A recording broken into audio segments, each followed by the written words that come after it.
السلام علیکم۔ میں اپنی بات شروع کرتا ہوں اللہ کے نام سے جو بڑا مہربان نہایت رحم والا ہے۔ ہم نے پچھلی سورہ میں جانا تھا کہ کس طرح حضور اکرم صلی اللہ علیہ وسلم پر وحی نازل ہونا شروع ہوتی ہیں۔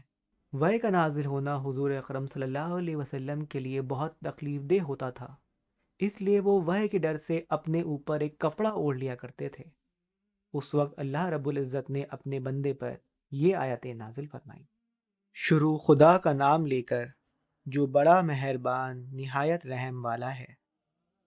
اے محمد، جو کپڑا لپیٹے پڑے ہو، اٹھو اور ہدایت کر دو اور اپنے پروردگار کی بڑائی کرو اور اپنے کپڑوں کو صاف رکھو اور ناپاکی سے دور رہو اور اس نیت سے احسان نہ کرو کہ اس سے زیادہ کی طلب میں ہو، اور اپنے پروردگار کے لیے صبر کرو۔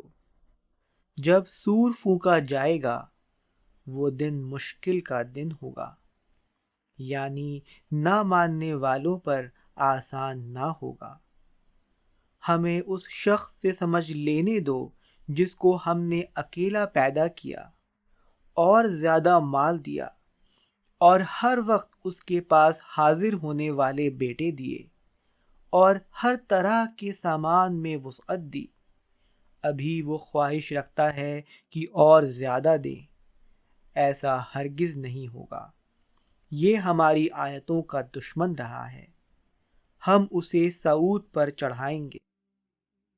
اس نے فکر کیا اور تجویز کی، وہ مارا جائے اس نے کیسی تجویز کی، پھر وہ مارا جائے اس نے کیسی تجویز کی، پھر تأمل کیا، پھر تیوری چڑھائی اور منہ بگاڑ لیا، پھر پیٹھ پھیر کر چلا اور حق قبول کرنے سے گھمنڈ کیا، پھر کہنے لگا کہ یہ تو جادو ہے جو اگلوں سے برابر ہوتا چلا آیا ہے۔ پھر بولا یہ خدا کا کلام نہیں بلکہ انسان کا کلام ہے، ہم بہت جلد اس کو سقر میں داخل کریں گے۔ یہ آیتیں ولید بن مغیرہ کے لیے نازل کی گئی ہیں۔ وہ شخص بڑا مالدار اور قریش میں بہت نامی تھا اور اولاد بھی بہت ساری رکھتا تھا۔ ایک بار وہ حضور اکرم صلی اللہ علیہ وسلم کے پاس آیا تو حضور نے اسے قرآن سنایا۔ ایسا میٹھا کلام سن کر وہ فڑک اٹھا اور بے ساختہ تعریف کرنے لگا، مگر جب وہ اپنے لوگوں میں گیا تو اس ڈر سے کہ کہیں لوگ اس سے ناراض نہ ہو جائیں کسی سے کچھ نہیں کہا۔ اس کے بعد جب حج کا وقت آیا تو مکہ کے سردار اکٹھا ہوئے اور حضور صلی اللہ علیہ وسلم کے بارے میں صلاح اور مشورہ کرنے لگے۔ انہیں اس بات کا ڈر تھا کہ جو لوگ حج کے لیے آئیں گے، جب وہ حضور اکرم صلی اللہ علیہ وسلم کا کلام سنیں گے اور ان کے بارے میں ان سے پوچھیں گے تو وہ لوگ کیا جواب دیں گے۔ کچھ لوگوں نے کہا کہ ہم انہیں پاگل کہہ دیں گے یا کوئی شاعر کہہ دیں گے۔ اس پر ولید بن مغیرہ نے کہا کہ خدا کی قسم، تم میں سے کوئی اشعار و قصیدے کا مجھ سے بڑا عالم نہیں ہے۔ ہم ان کے کلام کو شعر نہیں کہہ سکتے اور پاگل تو وہ کہیں سے بھی نہیں لگتے۔ اس پر کچھ نے کہا کہ ٹھیک ہے، ہم انہیں جادوگر کہہ دیتے ہیں۔ اس پر ولید بن مغیرہ نے کہا کہ نہیں، ان کا چال چلن جادوگروں جیسا نہیں ہے۔ پھر لوگوں نے کہا کہ اچھا تم ہی بتا دو کہ ہم اسے کیا کہیں۔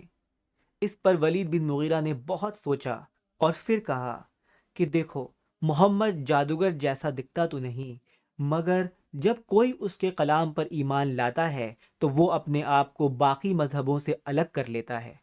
اس طرح اس انسان کے اور اس کے گھر والوں کے دل میں دوریاں بڑھ جاتی ہیں۔ بھائی اور بھائی کے بیچ میں درار ڈالنا تو ایک جادوگر کا کام ہے، اس لیے ہم محمد کو جادوگر کہہ سکتے ہیں۔ کتنے افسوس کی بات ہے کہ جس کلام کی ولید بن مغیرہ نے اتنی تعریف کی تھی، بعد میں اپنے گھمنڈ اور رتبے کو بچانے کے لیے اسی کلام کو اس نے جادو کہہ دیا۔ اسی وجہ سے اللہ رب العزت نے اس سے عذاب کا وعدہ کیا ہے۔ اور تم کیا سمجھے کہ سقر کیا ہے؟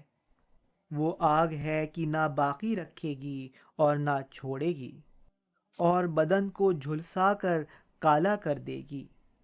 اس پر 19 داروغہ ہیں۔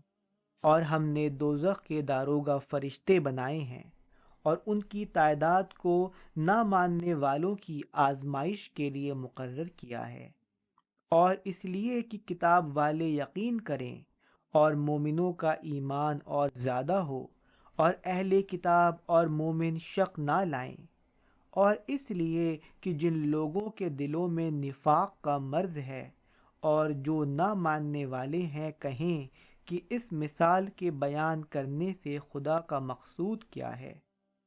اسی طرح خدا جس کو چاہتا ہے گمراہ کرتا ہے اور جس کو چاہتا ہے ہدایت دیتا ہے، اور تمہارے پروردگار کے لشکروں کو اس کے سوا کوئی نہیں جانتا، اور یہ تو آدم کی اولاد کے لیے نصیحت ہے۔ 17ویں آیت میں آتا ہے کہ ہم اسے صعود پر چڑھائیں گے۔ صعود دوزخ میں موجود ایک بہت بڑا پہاڑ ہے جس پر جہنم میں رہنے والوں کو چڑھایا جائے گا اور پھر انہیں وہاں سے منہ کے بل ڈھکیل دیا جائے گا۔ کچھ لوگ کہتے ہیں کہ صعود ایک بہت بڑا چکنا پتھر ہے اور دوزخ کے اندر لوگوں کو منہ کے بل اس پر گھسیٹا جائے گا۔ کچھ لوگ کہتے ہیں کہ صعود ایک چکنا پتھر ہے جس پر نہ ماننے والوں کو چڑھنے کے لیے مجبور کیا جائے گا۔ کل ملا کر ان آیتوں میں اس پاک ذات نے لوگوں سے جہنم کا وعدہ کیا ہے۔ یہ ایسی جہنم ہوگی جہاں کی آگ لوگوں کی خالوں اور گوشت کو جھلسا دے گی۔ وہاں ایسے پہاڑ ہوں گے جہاں لوگوں کو منہ کے بل گھسیٹا جائے گا اور پھر نیچے ڈھکیل دیا جائے گا۔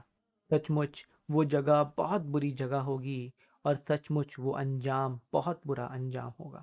اب میں اپنی بات ختم کرتا ہوں اللہ رب العزت کے نام سے۔ میں اپنے رب سے دعا مانگتا ہوں کہ وہ مجھے اور آپ کو جہنم کی آگ سے بچا لے۔ ہم اپنے رب سے اپنے گناہوں کی معافی مانگتے ہیں اور اپنے رب کے آگے سجدہ کرتے ہیں۔ بے شک ہمارا رب بڑا معاف کرنے والا، اپنے بندوں پر نہایت مہربان ہے۔